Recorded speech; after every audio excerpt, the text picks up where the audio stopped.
একটি গুরুত্বপূর্ণ আন্তর্জাতিক টুর্নামেন্ট দরজায় কড়া নাড়ছে। ঠিক তখনই দলের কোচ বদলে যায়। প্রস্তুতি চলছে জোরে সোরে, খেলোয়াড়রা ঘাম ঝরাচ্ছে ক্যাম্পে, আর সেই মুহূর্তেই আসে বড় সিদ্ধান্ত। প্রশ্ন উঠতেই পারে, কেন এমন সিদ্ধান্ত? কে হচ্ছেন নতুন কোচ? আর এই পরিবর্তন কি বাংলাদেশ অনূর্ধ্ব ২০ দলের জন্য নতুন সম্ভাবনার দরজা খুলে দেবে, নাকি তৈরি করবে নতুন চ্যালেঞ্জ? আজকের প্রতিবেদনে জানব সাফ আন্ডার-20 চ্যাম্পিয়নশিপকে সামনে রেখে বাংলাদেশ দলের প্রস্তুতি, কোচ পরিবর্তনের পেছনের কারণ এবং নতুন পরিকল্পনার পুরো গল্প।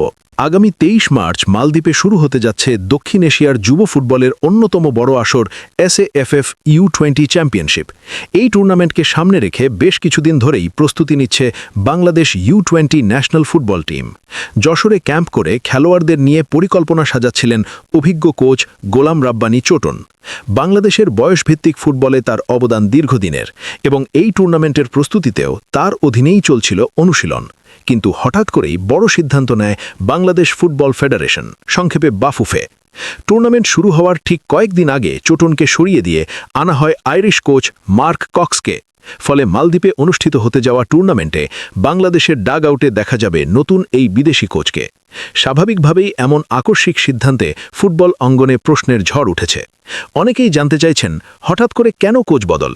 তবে বাফুফে বলছে, বিষয়টি আসলে ভিন্নভাবে দেখা উচিত। সংস্থাটির ডেভেলপমেন্ট কমিটির চেয়ারম্যান নাসের শাহরিয়ার জাহিদি জানিয়েছেন, গোলাম রাব্বানী চোটনকে সরিয়ে দেওয়া হলেও তাকে বাদ দেওয়া হয়নি, বরং বাংলাদেশের ইউথ ফুটবল ডেভেলপমেন্ট প্রোগ্রামের গুরুত্বপূর্ণ অংশ হিসেবেই তিনি কাজ চালিয়ে যাবেন। তার ভাষায়, যুব ফুটবলের উন্নয়নে চোটনের অতীত ভূমিকা অত্যন্ত উজ্জ্বল। এই কারণেই তাকে আরও গুরুত্বপূর্ণ দায়িত্ব দিয়ে যুবোন্নয়ন কার্যক্রমের সঙ্গে সম্পৃক্ত রাখা হচ্ছে। এমনকি সম্প্রতি চোটনের সঙ্গে দীর্ঘ আলোচনাও হয়েছে বাফুফের কর্মকর্তাদের। অন্যদিকে সামনে বড় চ্যালেঞ্জ নিয়ে প্রস্তুতি শুরু করতে যাচ্ছে অনূর্ধ্ব ২০ দল। আগামী ১৪ মার্চ থেকে শুরু হবে দলের আনুষ্ঠানিক ক্যাম্প। মজার বিষয় হলো, এর ঠিক একদিন পরেই শুরু হবে বাংলাদেশ ন্যাশনাল ফুটবল টিমের ক্যাম্প। দুই দলেই একই হোটেলে থাকবে, যাতে তরুণ ফুটবলারদের সঙ্গে সিনিয়র খেলোয়াড়দের যোগাযোগ ও অভিজ্ঞতা বিনিময় সহজ হয়। বাফুফে মনে করছে, এতে করে তরুণ খেলোয়াড়দের আত্মবিশ্বাস বাড়বে এবং তারা বড় মঞ্চের জন্য আরও ভালোভাবে প্রস্তুত হতে পারবে। মালদ্বীপে যাওয়ার আগে প্রস্তুতিটাকে আরও শক্তিশালী করতে চায় বাংলাদেশ অনূর্ধ্ব ২০ দল। পরিকল্পনা রয়েছে অন্তত ২টি প্রস্তুতি ম্যাচ খেলার। এর মধ্যে একটি ম্যাচ ইতোমধ্যে নিশ্চিত হয়েছে দেশের ঐতিহ্যবাহী ক্লাব আবাহানী লিমিটেড ঢাকার সঙ্গে। পাশাপাশি আরেকটি ম্যাচ আয়োজনের জন্য প্রিমিয়ার লিগের শীর্ষস্থানীয় ক্লাবগুলোর সঙ্গে যোগাযোগ করছে বাফুফে। পরিকল্পনা অনুযায়ী দেশের টপ 5 ক্লাবের অন্তত ২টির বিপক্ষে অনুশীলন ম্যাচ খেলিয়ে তরুণদের ম্যাচ ফিটনেস ও কৌশলগত প্রস্তুতি যাচাই করতে চায় ফেডারেশন। এই ক্যাম্পকে ঘিরে আরেকটি বড় খবর হল প্রবাসী ফুটবলারদের অন্তর্ভুক্তি। বাফুফে মোট ৬ জন প্রবাসী ফুটবলারকে ডাক দিয়েছে ক্যাম্পে যোগ দেওয়ার জন্য। তাদের মধ্যে ৪ জন ইতোমধ্যেই সাড়া দিয়েছে। দলের ম্যানেজার সামিদ কাসেম জানিয়েছেন, ইংল্যান্ড থেকে আসছেন ইব্রাহিম নেওয়াজ, কানাডা থেকে শাশ্বত মণ্ডল এবং যুক্তরাষ্ট্র থেকে যোগ দিচ্ছেন ফারজাদ আফতাব, আমির সামি, ডেকলেন সুলিভেন ও রোনান সুলিভেন। এই প্রবাসী ফুটবলারদের অন্তর্ভুক্তি দলকে আরও শক্তিশালী করতে পারে বলে মনে করছে বাফুফে। আন্তর্জাতিক পরিবেশে বেড়ে ওঠা এই তরুণরা দলের কৌশল ও গতিতে নতুন মাত্রা যোগ করতে পারে বলে আশাবাদী কর্মকর্তারা।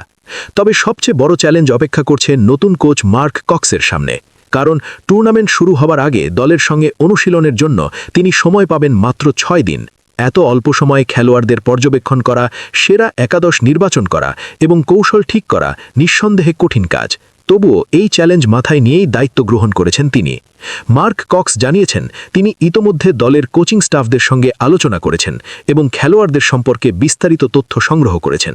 তার সঙ্গে মালদ্বীপে যাচ্ছেন আরও ৩ জন সহকারী কোচ, যারা তাকে প্রস্তুতিতে সহায়তা করবেন। দক্ষিণ এশিয়ার ফুটবল নিয়েও যথেষ্ট অভিজ্ঞতা রয়েছে এই আইরিশ কোচের।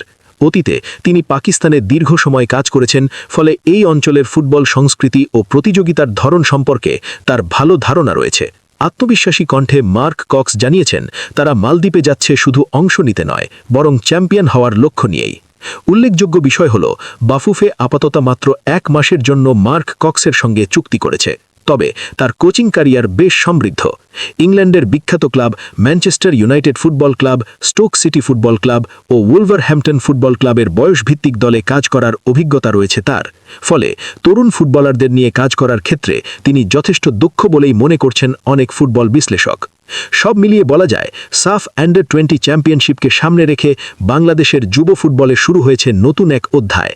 কোচ পরিবর্তন, প্রবাসী ফুটবলারদের অন্তর্ভুক্তি এবং শক্তিশালী প্রস্তুতি সবকিছু মিলিয়ে দলকে নতুনভাবে সাজানোর চেষ্টা চলছে।